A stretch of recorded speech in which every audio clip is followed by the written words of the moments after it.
Gigil na gigil pa yun. With matching gigil na gigil pa ho yun, mga kababayan. Anyway, nandiyan na si Ma'am Aba. Sige, palitan na natin yung topic natin. Dakuin na ho natin yung ano. O, dakuin na po natin ito, mga kababayan. No? Yung mga topic kay Inday Sara Duterte. Biruin mo, mapapaisip ka na lang eh. No? Sabi dito, Daily Tribune. Sabi daw ng Vice Presidente, we don't compute our expenses when it comes to supporting former President Duterte. Ayan. Madam, kami na po ang magko-compute para sa inyo. No? Si Kaufman lang ang kukomputin natin. Wala na iba. No?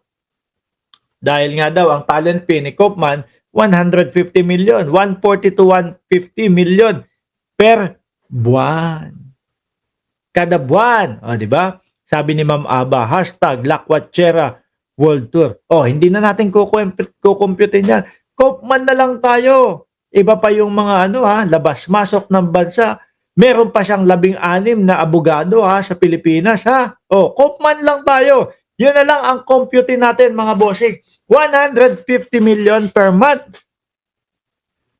Multiply mo sa 6, 900 million. 6 na buwan.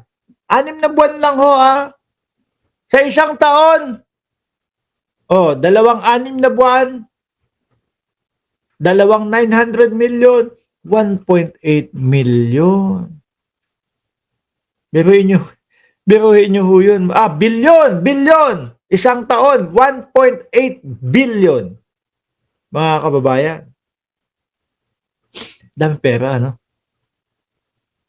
Sino po dito yung nagulat sa laki ng pera? Doon pa lang po, abogado pa lang ho yun, mga bossing. No? Nag-iisang abogado na ngayon pinagdududahan na nung mga DDS. Sabi nung mga DDS, hindi ko alam kung talaga bang porsigido si Kaufman na pauwiin ang dating Pangulo. Kung ano-ano pinag-uuna. Uunahin daw po, ipa-disqualify yung judge. No. Akala yata Pilipinas No, kasali sa win na win. O willing-willy, kung ganong mga diskarte. Yung pa lang ay isang taon, 1.8 billion mga kababayan ni Kaufman. Kung tatagalo ng 10 taon, yung pagliliti sa dating Pangulong Duterte, ilan? 18 billion mga bossing. Ako naman, hindi naman ako aarya. Sige, tanggapin mo si Kaufman kung alam ko na yung pera ko pang 3-4 na buwan lang, 3 o 4 na buwan lang tatagal. Alam kong mahaba. Ibig sabihin, may pondo, may pera, madami. Letrang B ang pinag-uusapan Sa letrang B, 18 billion sa loob ng 10 taon kay Kaufman lang. Paano pa po yung 16 na lawyer? Ang dami. 10 kaya galing yung perang yun. Di ba? Laki na ho nun. Mga bossing, billion na po yan. Sa loob ng isang taon, kulang 2 billion. Di po ba? Sabi, Mark, kalahati lang yung 18 billion na yun. Hindi, lang, Mark. 1/3 lang yung 18 billion na yun. Kaya naman kapag yung sila po tatanong, hindi namin kinukompute yun Basta larga na lang ng larga. Para po bang walang katapusan ang pera? Di ba? Ngayon, kaya tayo napapaisip. Saan galing yung pera ninyo? Saan nyo kinuha yan? Di po ba? Negosyante, sobra naman ho yan. Di ba? Ang laking pera naman ho yan para negosyante. Minsan, ang dating Pangulo may sasabihin, wala po akong ganong kalaking pera. Sasabihin minsan, pamasahe lang ang dala kong pera o pamasahe lang ang kaya ko. May ganun pa Di po ba? Sabi ni Ferdinand Longalong, 1.8 billion. Isang taon Kaufman pa lang ho yun. Paano pa yung 16 na lawyer sa Pilipinas? Kung hindi ho ako nagkakamali, sabi, 40 milyones naman dun. Hindi ko lang sure kung isang buong, hindi eh. Para maging 40 milyones, 16, mababa na ho yung talent fee na yun. No? Baka tingin ko, isa lang yun. Oh, yung mga paglabas-labas pa. Di ba? Kami po, nagtatanong lang, Madam Vice. No? Masyado pong madami. Pag kinocompute po namin, hindi po yata kaya ng calculator namin. Di po ba?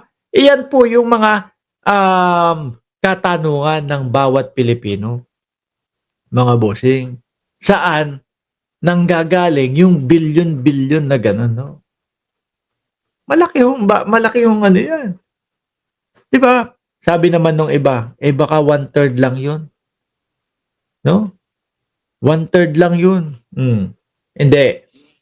Maganda dyan. Kasi talaga naman no, mga bossing no? Kapag kayang mga ganyang sinasabi nila, nag-uumapaw ang pera dyan. Paliwanag nila. Ipaliwanag nila, meron po kaming ganito. May bakahan po kami. Madaming baka. Di ba? Yun po ang negosyo namin. Meron po kaming ganito. Bilyon, may airline po kami. Di ba? Sabi ni Melanie Esguerra, acceptance fee ng lawyer ni Sara, 40 million. Iba pa yung per appearance fee. Appearance fee siguro, hindi lang natin sigurado kung magkano. Ano po? Hindi natin masyado. Kaya nga ho, maganda yung ganitong nangyayari po no? Maganda ho yung ganitong nangyayari mga kababayan, nalalaman natin no, kung saan napupunta yung mga kaperahan, yung mga ibinabawas sa atin, kinsenas katapusan po. Di ho ba? Siguro, isa din ito sa dahilan, no, kung bakit kailangan na natin ng spokesperson. Kailangan na natin ng tagapagsalita at dapat lawyer para bago lumabas, bago malaman ng publiko, nasala na. Ito, walang sala ito Biruin mo, talaga naman, we don't compute our expenses when it comes to supporting former President Duterte. Kami na po ang nag-compute. During our travels, we pay for ourselves to visit the former President. Sarap, balik-balik. Magkano po ba sweldo ng Vice Presidente? Mga kababayan. Magkano nga po ba? 200,000, 300,000. Di ba? Miski ho pag samasamahin mo yung mga sweldo nung mga mga magkakapatid, mayor, congressman, Vice Presidente. Sabihin mo na, no, exage na natin. 5 milyon per month pag pinagsama-sama. Tapos pa din kay Kopman yun. Kapos nga yun sa mga porton Dahil 40 million ng nila, acceptance fee